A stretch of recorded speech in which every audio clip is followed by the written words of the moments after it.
네, 오늘은 사랑 그리고 창조라는 제목으로 은혜를 나누고자 합니다. 창조 뜻을 사전에 찾아보면은 이전에는 없던 것을 새롭게 만들어내다라는 뜻이 창조입니다. 그래서 이 창조는 역사의 영역, 문화의 영역, 그리고 어떤 가치의 영역에 있어서 창조가 들어가지 않는 곳이 없습니다. 하나님은 여러분과 우리를 사랑으로 불러주셨습니다. 아멘. 그리고 이 사랑은 무엇을 만들어내냐면 창조를 만들어냅니다. 그런데 사람들은 이 안에서 내 스스로 이런 창조, 크리에이션이 나올 수가 없어요. 이 창조가 가장 필요시 되는 부분이 예술적인 부분입니다. 이 예술적인 부분에 창조가 나와야 되는데 창조가 나오지 못하다 보니까 사람들은 무엇을 의지하죠? 마약을 의지합니다. 술을 의지합니다. 어두움을 의지합니다. 중세에 여러분 잘 아시잖아요.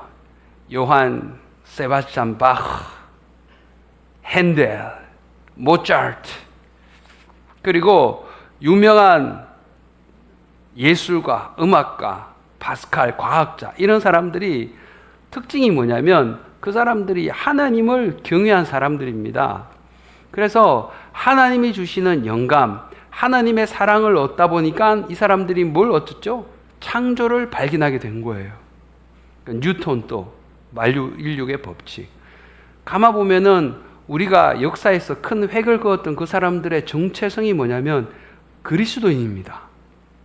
그래서 하나님이 감동을 주셨기 때문에 일반 육신의 사람들이 생각해내지 못한 것들을 그런 사람들이 창조해내셨어요. 우리는 이걸 알아야 됩니다.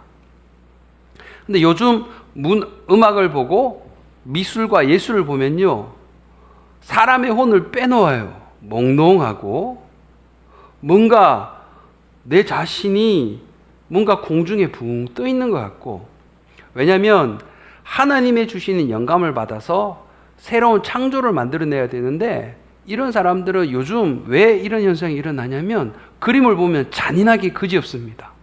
피가 흐르고 동성이 막 연애를 하고 혼잡한 것을 그려놓고, 왜 그러죠? 어두움의 영향을 받아서 어두운 것들을 만들어내는 역사가 있는 겁니다. 그러니까 하나님은 이렇게 말씀하세요. 그런즉 누구든지 그리스도 안에 있으면 새로운 피조물이라, 이전 것은 지나갔으니 보라 새 것이 되었도다. 아멘. 그리스도 안에 있으면 새로운 피조물, 어떻게 된다는 거죠? 재창조가 일어난다는 겁니다. 누구로 말미암아? 하나님으로 말미암아. 그래서 오늘 이 고린도전서 13장은 사랑장이라고 여러분 알고 있을 거예요. 사랑에 대해서. 아무리 많은 큰 이적과 기사와 방언과 놀라운 역사가 있더라도 그 안에 사랑이 없으면 울리는 꽹과리밖에 되지 않는다. 그리고 이 사랑은 교만하지 아니하고 자만하지 아니하고 내가 내 자신을 주장하지 아니하고, 이 사랑에 대해서 우리는 이론적으로 아는데 여러분 막상 이 사랑이라고 말할 때 사람들이 헷갈려합니다. 이 사랑, 슈바이처처럼 인본주의적인 사랑, 박애주의적인 사랑, 인간적으로 그 사람이 불쌍해서 인간적으로 그 사람을 돕고 싶어서 자기의 모든 것을 바쳐서 인간적인 사랑으로 섬긴 사람이 슈바이처입니다. 그런데 인간적인 사랑의 한계는 반드시 존재해요. 거기서 끝나버려요. 그런데 오늘 고린도전서 13장의 말씀을 가능하게 했던 이 사랑의 정체가 여러분 뭔지 아십니까? 오늘 저는 그걸 나누고자 합니다. 이 사랑의 정체가 다름이 아니라 바로 이 사랑은 하나님이시라는 거예요. 사도 바울이 온 유럽을 여행하면서 하나님의 복음의 말씀을 전할 때 사람들이 늘 묻는 것이 있습니다. 한 사람은 유대인 사람들이고요. 디아스포라, 흩어져 살던 유대인들입니다. 한 사람들은 그 시대의 현대인, 헬라인들입니다. 유대인들한테 가니까 바울에게 새로운 것을 말할 때 뭐라 그러냐면 기적과 이사, 미라클을 행해보라 그럽니다. 그럼 우리가 믿을게. 그런데 하나님을 모르는 이 헬라인들에게 가니까 이 헬라인들이 뭐라 그러는지 알아요? 소피아, 지혜가 있냐? 지혜, 새로운 것, 탁월한 지적인 영역을, 그 충족을 만족시켜주면 이 사람들은 믿겠다는 겁니다. 근데 사도 바울은 딱 잘라 말합니다. 유대인들을 말하는 이적과 기사 아니에요. 여러분, 이 헬라인들이 말하는 최고의 지혜 아닙니다. 내가 말하고자 하는 건 십자가에 달린 하나님의 아들 예수 그리스도, 그가 죽임을 당하고 3일 후에 부활한 그것밖에 내가 전할 게 없다, 이래 말하니까 사람들이 식상하다는 거예요. 그런데 이 시대에도 하나님은 사랑이라고 말했을 때 사람들이 똑같은 반응을 여러분 보입니다. 사랑하는 여러분, 오늘 이 말씀에 보면은 현대인들이 가장 추구하는 가치가 여러분 뭔지 아세요? 사랑 아닙니다. 돈입니다. 돈이면 모든 걸 된다고 생각해요. 돈이면 사랑까지 살 수 있다고 생각합니다. 그런데 자기 삶을 포기하고 자기 인생을 내려놓는 사람들을 가만히 여러분 현미경으로 들여다보면 어떤 공통성이 있냐면 그들은 돈이 없어서 삶을 포기하지 않습니다. 뭐가 없어서 삶을 포기하죠? 생명. 그 생명이 뭐죠? 사랑. 돈이 없어서 사람들이 자기 삶을 포기하지 않아요. 생명이 없어서 그렇습니다. 근데 그 생명은 뭘까요? 바로 예수 그리스도 하나님이라는 사실입니다. 그래서 요한 1서 4장 16절은 이렇게 말씀합니다. 우리를 사랑하시는 사랑을 우리가 알고 믿었노니 하나님은 사랑이시니라. 아멘. 바로 그 하나님이 사랑이라는 겁니다. 예수님이 제자들에게 말씀을 쭉 전하시면서 마지막에 제자들을 위해서 고난받으시기 전에 요한복음 16장에서 이렇게 제자들에게 말할 때 뭐라 그러냐면, 죄에 대하여 말함은 뭐냐고 말할 때, 죄에 대하여 하면 저희가 나를 믿지 않는다. 세상 사람들은 죄라고 말했을 때 여러분, 친구의 물건을 훔쳤습니까? 여러분이 거짓말 했습니까? 아니면 여러분들이 다른 큰 사람을 또 큰 일을 저질러서 사람을 죽였습니까? 우리가 말할 때 죄가 그런데 예수님은 죄에 대하여 말함은 이라고 했을 때 뭐라 그러냐면 나를 믿지 않는 것, 예수를 믿지 않는 것이 죄입니다. 왜 이것이 죄냐면 예수를 믿지 않으니까 누구 멋대로 살죠? 자기 멋대로 사는 거예요. 예수를 믿지 않으니까 이 세상이 어떻게 창조되었다는 것을 모릅니다. 예수를 믿지 않기 때문에 창조주 하나님 아버지를 거부합니다. 그리고 예수를 믿지 않기 때문에 예수님을 영접하면 성령이 우리 안에 들어오셔서 여러분과 우리를 하나님의 말씀을 알게 하고 그 말씀을 사모하게 하는데, 이런 총체적인 일을 일어나지 못하게 누가 방해하는 거죠? 내 자신이 방해하는 겁니다. 그래서 죄에 대하여라 하면 예수님을 믿지 않기 때문에 우리의 삶은 내가 나오게 된다는 사실입니다. 성경은 여러분, 하나님은 사랑이라 이 말씀을 가진 자들이 강하고 담대하게 어려운 가운데서도 여러분 포기하지 않고 그 하나님은 사랑이라는 사실을 알고 자기 삶에서 하나님의 뜻을 이루려 한다는 사실을 우리는 성경을 통해서 알고 있고 또 성경의 역사, 인류의 역사를 통해서 알고 있습니다. 고린도후서 6장 10절은 이렇게 말씀합니다. 근심하는 자 같으나 항상 기뻐하고, 가난한 자 같으나 많은 사람을 부유하게 하고, 아무것도 없는 자 같으나 모든 것을 가진 자로다. 돈을 가진 자가 이런 고백을 할 수 있을까요? 많은 능력을 가진 자가 이런 말을 할 수 있을까요? 아닙니다.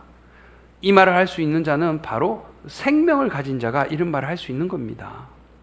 생명을 가진 자는 근심하는 상황 가운데서도 기뻐하여 구원하시는 하나님을 바라보면 기도하게 될 줄 믿습니다. 가난한 자 같은데요. 그 가난한 자 같은 그 사람이 많은 사람을 부유하게 생명으로 건져내버립니다. 아무것도 없는 것 같이 보이지만 사실 그는 뭘 가졌죠? 모든 것을 가졌습니다. 왜? 그 안에 하나님을 가졌기 때문입니다. 그래서 하나님은 사랑이라는 사실을 우리가 깨닫고, 이 하나님은 사랑이라는 이 사실을 알고 있는 자가 결국 뭘 한다는 거죠? 사랑이 무엇인지를, 이 사랑의 말씀, 오늘 말씀하신 고린도전서 13장의 말씀을 이룰 수 있다는 겁니다. 이것이 여러분 기초예요. 그리고 계속 말씀합니다. 뭐라 그러죠? 내가 어렸을 때는 어떻게 한다고 그랬죠? 말하는 것, 또 깨닫는 것, 또 생각하는 것이 어떻다고 그랬죠? 어린아이 같습니다. 여러분, 어린아이는 어떤 말을 하죠? 내가 조한이가요, 예빈이가요, 민석이가요, 어릴 때 제일 먼저 하는 말이 내가입니다. 그래서 어린아이들은 뭘 못하죠? 다른 사람 입장에서 바라볼 줄 모릅니다. 그래서 어린아이들은 내가지 하나님이 주어가 되지 않아요. 그게 특징입니다. 사람들 만나보세요. In my opinion, 내 생각에는 지금 내 상황은 이런데 다 나갑니다. 자기가. 그죠? 이게 어린아이의 특성입니다. 그러나 하나님의 은혜가, 하나님의 사랑이 임하면 무슨 눈이 생기죠? 자신을 바라보는 눈이 생깁니다. 자신을 바라봐요. 왜 나는 사람들만 만나면 사람들이 나를 싫어할까? 왜 나는 똑같은 일 가운데 왜 나는 맨날 우울할까? 왜 나는 똑같은 일 가운데 자꾸 절망에 빠져버릴까? 왜 사람들하고 자꾸 말로 부딪힐까? 이 사실을 어떻게 찾았죠? 너 때문에. 화살표가 이 손가락이 상대방을 향합니다. 너 때문이라는 거예요. 근데 여러분 사실 보세요. 2개는 이쪽으로 향하고 3개는 누굴 향하 있죠? 자기 자신을 향할 수 있는 겁니다. 내 때문인 거예요. 이게 하나님의 은혜가 있냐면은 나를 바라볼 수 있는 눈이 생깁니다. 그래서 문제가 싸우는 이유가 내 배우자 때문이고 이 친구 때문인 줄 알았는데 결국은 내 때문이구나. 내가 내 안에서 이 악한 마음들을 내가 쫓아갔고 내 안에 이 더러운 것들이 있고 내 안에 인간적인 생각과 인간적인 마음이 먼저 있다는 사실을 여러분 깨닫는 겁니다. 물은 어디서부터 어디로 흐를까요? 그렇죠. 위에서부터 아래로 흐릅니다. 그런데 이 똑같은 물이지만 여러분 물이 틀리다는 것을 아시나요? 상류에 있는 물은 무슨 역할을 하냐면 모난도를 깎아댑니다. 물이 빠르게 흘러요. 그래서 상류에 있는 물은 어떻게 흐르죠? 콸콸콸콸 소리가 요란합니다. 그러나 저기 강가에 넓은 바닷가쯤 되는 이 강가에 있는 물들은 소리가 날까요? 안 날까요? 안 납니다. 그런데 똑같은 물이에요. 물은 생명이자 성령입니다. 물이 여러분과 우리에게, 성령이 여러분과 우리에게 먼저 임하면 첫 번째 하나님이 해주는 역할은 뭐냐면 나를 바라보게 된다는 거예요. 그래서 내 자신을 저 산에 있는 모난돌이 깎여지는 것처럼 내 자신을 먼저 깎는 겁니다. 어머니, 아버지, 친구 때문에 제가 이렇게 돼버렸습니다. 하나님, 저 사람 때문에 내가 이렇게 돼버렸어요. 이랬던 내 언어의 습관이 어떻게 되냐면 아이고 이 내 때문이구나. 내가 저 사람에게 먼저 미운 말을 했구나. 내가 저 사람의 마음을, 저 사람의 상황을 배려하지 못했구나. 문제의 원인이 어디 있다는 거죠? 나에게 있다는 것을 알게 되는 겁니다. 그러면서 하나님께 기도하는 거죠. 하나님, 나는 저 사람을 품을 이 좁은 마음 때문에 품지를 못합니다. 하나님, 내 마음의 지경을 주님 넓혀주세요. 하나님 아니면 해결할 수가 없습니다. 이러면서 어떻게 되죠? 기도하면서 내 자신을 바라보게 됩니다. 하나님, 저는 넓게 봐야 되는데 너무 좁게 봐서 사람들을 오해하고 상황을 잘못 판단할 때가 있습니다. 하나님, 기도하는 거죠. 내 지경을 넓혀주시고 마음의 문을 열게 해주세요. 나는 하나님을 다 본다고 하고 하나님을 다 안다고 하지만 저는 믿음의 뿌리가 너무 얕아요. 하나님, 도와주세요. 어떻게 되죠? 바뀌는 겁니다. 어린아이의 말을 버렸다는 것은요, 벌써 말부터 이제는 하나님이라면, 성령님이라면, 예수님이라면 이 상황을 어떻게 바라보실까라는 것을 우리가 생각하게 돼요. 그래서 해법이 맨날 다른 사람 때문이었는데 내 안에 죽지 않고 살아서 버티는 이 십자가에 못 박지 못한 아직까지 나의 자존심이 있습니다. 나의 악한 마음들이 있습니다. 나쁜 버릇과 습관들이 있습니다. 여러분, 하나님은 이걸 바라보고 계세요. 그래서 이걸 내려놓고 하나님 앞에 맡기고 하나님 앞에 비워서 깨끗하게 내 자신을 바라보는 은혜가 있게 될 줄 믿습니다. 이것이 하나님의 사랑이 들어갔을 때 가능한 거예요. 두 번째 뭐라 그러죠? 그럼 깨닫는 것이 어린아이와 같다. 하나를 말해주면 열을 아는 사람이 있는데 하나를 말해주면 하나밖에 몰라요. 엄마, 답답한 사람. 어두울 때 불을 켜? 그러면 불을 한 개 켜는 줄 알고 스위치가 5개 있는데 한 개만 딱 켜놓고 앉아 있습니다. 켰는데요, 엄마, 아니, 나 너무 답답한 거예요. 아, 어두울 때 불을 다 켜는 게 맞구나. 하나를 딱 가르쳐 주니까, 아, 불을 다 켜는 게 맞구나. 네, 다 준비가 됐습니다. 깨닫는 것도 여러분, 사람마다 달라요. 그러나 여러분 마음에 하나님이 들어오고 예수님이 들어오고 성령님이 들어왔을 때는 벌써 다른 사람이 말했을 때 이 깨닫는 게 다른 겁니다. 아, 이 사람의 배경이 이렇구나. 지금 마음에 지금 상태가 이렇구나. 내가 이 사람을 배려해야 되겠다. 내가 이 사람을 좀 케어해야 되겠다. 이 사람을 좀 땡겨줘야 되겠다. 이런 깨닫는 것이 성숙하게 되는 역사가 있게 될 줄 믿습니다. 이것이 하나님이 사랑으로 여러분과 우리 안에 임했을 때 가능하다는 겁니다. 그리고 마지막으로 뭐라 그러죠? 생각하는 것. 이 생각의 깊이가 얕고 생각이 좁잖아요. 그럼 그 사람하고 답답해서 못 삽니다, 여러분. 그리고 생각이 어린아이 같다는 말은 바꾸고 말하면 예수님이 말씀하시는 게 그 사람의 생각은 뭐밖에 없죠? 무엇을 먹을까? 무엇을 마실까? 무엇을 입을까? 이 세 가지밖에 없습니다. 그래서 여기에 모든 신경이 집중되어 살아가는 겁니다. 그 사람의 마음속에는 다른 곳을 바라볼 여유가 없는 거예요. 어린아이들은 그렇죠. 배고프면 울어버려요. 졸리면 또 울어버려요. 추우면 또 울어버려요. 누구죠? 우리의 다 어린아이 모습들입니다. 그러나 장성해서 크죠? 커가면 배가 고프면 웁니까? 먹을 거 찾아갑니까? 찾아가요. 이게 어른이에요. 목마릅니다. 어떻게 해야 될 거? 마시면 돼요. 근데 배고플 때 먹을 것을 주시고 목마를 때 물을 주시는 분이 누구죠? 하나님이란 사실을 아는 사람은 하나님께 가는 거예요. 떼쓰면서 왜 없습니까? 무엇이 왜 저는 이렇게 해야 됩니까가 아니라 이것을 공급해 주시는 하나님께 가서 구하는 거예요. 하나님 아버지, 마실 것이 없네요. 하나님, 마실 걸 좀 주세요. 할렐루야.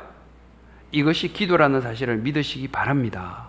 그래서 기도는 절대 하나님은 땅에 하나도 떨어지지 않습니다. 기도는 때가 되면 반드시 이루어진다는 사실을 믿는 사람은 그대로 이루어진다는 사실입니다.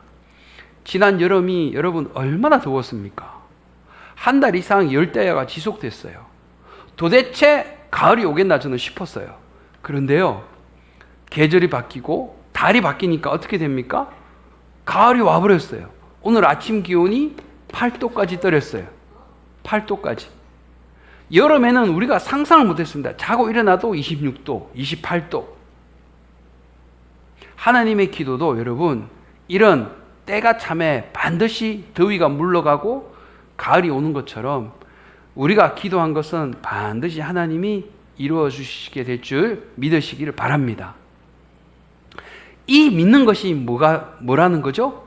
여러분과 우리 안에 창조가 일어났다는 사실을 여러분 받아들이고 감사하시기를 예수 이름으로 축복합니다.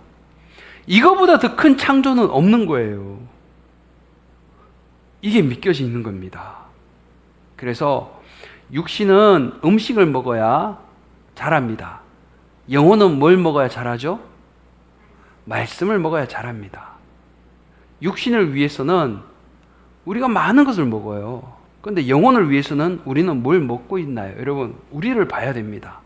말씀의 양식을 먹을까요? 또 순종의 양식을 먹을까요? 그리고 우리가 기도의 양식을 먹을까요? 이것을 먹지 않잖아요? 키는 크고 얼굴은 자꾸 늙어가는데 그 사람의 내면은 뭐죠? 어린아이입니다. 연세 드신 어른인데요. 가서 대화를 나눠보면 너무 안에 이 자아가 어려요. 여러분, 그게 다른 사람의 이야기가 아닙니다. 내가 그 이야기가 될 수가 있습니다. 여러분, 하나의 말씀을 먹고 기도로 먹고 순종으로 먹어서 우리 안에 있는 영적인 자아가 자라나기를 예수 이름으로 축복합니다. 이게 자라나야 하나님은 그리스도의 장성한 분량으로 우리를 자라가게 했습니다. 우리 인생에서 가장 위대한 성취가 뭐냐면 바로 예수님을 닮는 겁니다. 돈을 많이 벌고 많은 것을 이룬 게 아닙니다. 우리 인생에서 가장 위대한 성취는 예수님의 말씀을 담고 예수님의 성품을 담고 예수님의 삶을 담는 바로 그 사람인 줄 믿습니다. 이걸 모르는 사람은 아직 어린아이라 더 많은 것을 먹으려고 쌓아두려고 그러고 더 많은 것을 마시려고 쌓아두려고 그러고 여기에 그냥 빠져 살아가는 거예요. 그런데 가장 위대한 성취를 이루는 바로 그 사람, 예수님의 성품을 닮아가고 예수님의 말씀을 닮아가고 예수님의 삶을 닮아가는 여러분과 제가 되시기를 예수 이름으로 축복합니다. 이게 최고의 가치입니다. 이거는 이 세상에서도 열매를 맺고 천국까지 가져갈 수 있는 겁니다. 얼마나 고귀합니까? 그러나 다른 어떤 것도 죽으면 끝이지 우리 물질 세상의 것을 하늘나라로 저기 천국으로 가져갈 수가 없습니다. 바로 이것을 갈라디아서 5장은 성령의 열매라 그럽니다. 하나님, 사랑의 열매, 희락의 열매, 자비의 열매, 오래 참음의 열매를 맺게 해주세요. 하나하나 붙잡고 기도할 때 하나님은 맺게 하여 주실 줄 믿습니다. 이것을 우리는 천국에까지 가져갈 수 있다는 사실이에요. 그래서 우리는 늘 변화되면서 살아가야 됩니다. 변화하지 않으려 하는 사람들이 있어요. 근데 하나님 우리를 변화되게 하기를 원하십니다. 그러므로 형제들아, 내가 하나님의 모든 자비하심으로 너희를 권하노니 너희는 하나님이 기뻐하시는 거룩한 산제사로 드려라. 이 세대를 본받지 말고 변화를 받아. 이 변화는 여러분 뭔지 아십니까? Transformation. 번데기가요, 나비가 되는 엄청난 변화입니다. 이 변화 가운데 그리스도의 성품으로 닮아가는 것이 나비가 아닐까요? 우리가 번데기 같은 모습입니다.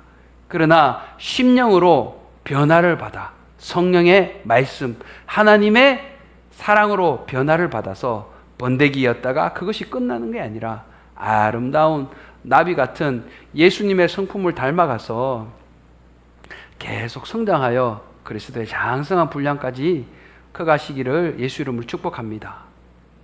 왜 우리가 사랑과 그리고 이 창조가 중요하면은 이 사랑과 재창조된 하나님의 역사하심이 있어야 우리가 뭘 하죠? 하나님의 진리의 말씀을 따라 살아갈 수 있게 만들어줍니다. 믿음, 소망, 사랑, 이 세 가지는 항상 같이 있다고 했습니다. 그러나 그 중에 가장 좋은 게 가장 우선이 뭐냐면 사랑입니다. 사랑이 있는 사람은 믿음이 있어요. 사랑이 있는 사람은 믿음이 있고 믿음이 있는 사람은 순종을 합니다. 사랑, 믿음, 순종은 같이 어우러 갑니다. 근데 믿음만 있다고 해서 사랑이 없을 수도 있다는 거예요. 그러나 사랑이 있는 사람은 믿음도 있고 그 안에 순종도 있어서 이렇게 돌아갑니다. 그리고 우리가 순종하며 살아갈 때 우리 안에 소망의 별이, 소망의 빛이 계속 보이는 겁니다. 오늘 이 말씀을 깨닫고 이해하고 흡수하는 은혜가 있기를 축복합니다. 그래서 하나님은 우리 생각대로 살아가지 않고 진리의 말씀대로 살아가게, 진리의 뜻대로 살아가게 우리를 인도하셨습니다. 그런데 이 세대는 그 진리를 따르면 안 된다고 말합니다. 그 대표적인 게 뭐냐면 동성애 사태입니다. 지난 7월에 대법원에서 뭘 통과시켰냐면은 동성애자가 같이 동거를 합니다. 이 동성애자 배우자에게 의료보험, 국민건강보험 피보험자 자격을 허용했어요. 쉽게 말하면 제가 가장이고 제 아내가 저기 있으면 아내는 법적인 와이프이기 때문에 의료보험 혜택을 받을 수 있습니다. 그러나 동성혼은 헌법에도 위배되는 사항인데 지금 대법원에서 이것을 통과시켜버렸습니다. 무서운 사실은 뭐냐면 동성혼 피부양자 허용이 된 2년 뒤에는 미국도 동성결혼을 합법화시켰습니다. 대만도 이 2년 뒤에는 동성결혼을 합법화시켜버렸습니다. 이것이 뭐냐 그러면 중간 단계입니다. 그래서 진리는 어느 세대를 막론하고 이게 세워져야 되는 겁니다. 진리를 거스르면 어떤 일이 벌어지냐면 여러분 보실까요? 소돔과 고모라가 멸망한 이유가 뭐죠? 동성애 때문입니다. 다른 게 아니에요. 로마, 그 신성 로마, 팍스 로마, 번영의 로마가 멸망한 이유가 여러분 뭔지 아십니까? 역사책에는 뭐라 되어 있냐면 게르만족의 대이동이라고 되어 있습니다. 게르만족, 지금은 돌밀 독일이죠. 저머니. 게르만족이 대이동했기 때문에 로마가 멸망했다고 하지만 그것은 표면적인 이유고요. 영적인 이유가 뭐냐면 로마가 도덕적으로 타락했기 때문입니다. 저 손잡이가 남자 성기입니다. 로마가 얼마나 문란한 줄 아십니까? 성적인 타락은 그 나라의 멸망을 불러옵니다. 동성애는 여러분 포괄적 차별금지법이라고 법에 상정이 되어 있습니다. 지금 국회에. 그러면 차별금지법은 두 가지가 있습니다. 개인적 차별금지법은 인종차별, 여성차별, 그 다음 장애인차별. 저도 이 차별은 절대 반대하는 거죠. 개인적 차별금지법은 존속이 돼야 됩니다. 그러나 이 포괄적 차별금지법은 뭐냐면 헌법에도요, 이 성을 남자와 여자로 구분해 놨습니다. 생물학적 성을. 그런데 포괄적 금지법은 이 생물학적 성을 사회적인 성으로 바꿔버립니다. 그래서 내가 남자인데 이 시간 이후로부터 내가 여자다 그러면 이 사람은 어떻게 되죠? 사회적 성, 젠더. 나는 여성이 되는 겁니다. 그래서 나는 여자 화장실, 여자 목욕탕을 갈 수 있습니다. 그런데 여성인 자매가 이런 사람이 여자 화장실에 들어오고 여자 목욕탕에 들어왔다고 신고하잖아요. 바로 이 사람이 차별했다고 걸리는 겁니다. 왜 이 사람이 사회적으로 내가 여자라고 말했는데 너는 왜 나를 차별하느냐? 지금 캘리포니아에서는 어떤 일이 벌어지냐면은 미성년자입니다. 미성년자가 딸이에요. 그래 엄마가 너는 딸이야. 아들에게 너는 아들이고 남자야 말했는데 이 딸이 자기는 여자가 아니라 남자라 그랬는데 엄마가 딸이라 그랬다고. 그럼 이 사람은 이 부모는 처벌받는 거예요. 이게 지금 캘리포니아에서 일어나고 있는 겁니다. 부모의 양육권이 박탈되는 거예요. 이것이 지금 우리 한국에도 동성애 피부양자 자격 허용, 그 다음에는 포괄적 차별금지법이 통과되기에 눈일보 앞에 와 있습니다. 그래서 우리가 지금 10월 27일 날 가는 겁니다. 이렇게 되면 가정이 무너지고 교회가 무너지고 사회가 무너지게 되는 것입니다. 만약에 여러분 이 포괄적 차별금지법이 통과가 됐어요. 그러고 나서 이 법에 부조리가 너무 많고 이 법이 잘못됐다고 여러분 고치자고 말하죠. 이게 차별이 됩니다. 그렇기 때문에 이 법은 못 고치는 겁니다. 그래서 이게 무서운 겁니다. 그래서 10월 27일 날 우리가 서울의 시청 광화문 여기에 가서 우리가 하나님을 한 마음으로 정치 집회가 아니에요. 같이 예배하고 찬양하고 그러면서 뭘 합니까? 하나님의 진리의 말씀대로 이 사회가, 이 나라가, 이 세상이 살아갈 수 있도록 우리가 가서 함께 목소리를 내는 이유가 바로 여기 있다는 사실입니다. 그래서 여러분은 이걸 알고요. 하나님은 사랑이시라. 이 사랑의 하나님은 질서의 하나님이시고 이 사랑의 하나님은 늘 하나님의 올바른 것을 따라가게 하신다는 사실입니다. 이 사실을 알고 믿음, 소망, 사랑 그 중에 하나님의 사랑으로 말미암아 여러분들이 바로 세워지고 그리스도의 장성한 분량까지 성장하고 내 안에 있는 하나님을 닮지 못하게 하는 이 악성, 독성, 인간성, 습관, 버릇, 나쁜 것들을 다 내려놓고 예수의 피로 정결함 받아서 하나님의 늘 뜻 가운데 승리하고 또 성장해가는 진리를 쫓아 좁은 길로 가서 승리하는 여러분과 제가 되시기를 예수님의 이름으로 축복합니다.